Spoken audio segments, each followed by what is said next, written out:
información porque la SAP aclara que no adoptarán el mismo mecanismo que la ANDE de ingresar a sus clientes morosos a Inforcom, pero informaron que sí seguirán cortando el suministro de agua potable a los usuarios que no pagan sus facturas. Y los clientes de la SAP que incumplan en el pago de sus facturas serán sancionados, pero finalmente sus datos no serán enviados a Inforcom. Escuchemos lo que decía el presidente de la SAP, Ludovico Sarubi, acerca de la medida que aplicarán a los clientes morosos. El corte se realiza de la siguiente manera. Al término de las 3 facturas impagas o 90 días, se le hace un aviso de corte y el cliente tiene 15 días, el usuario, para venir a pagar.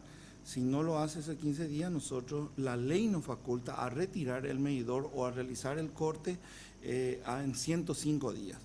Obviamente que por un determinado tiempo, por algún motivo, no viene a pagar, abandona el solar, el terreno, pasa el tiempo, también la ley nos faculta a nosotros de certificar la deuda al ente regulador.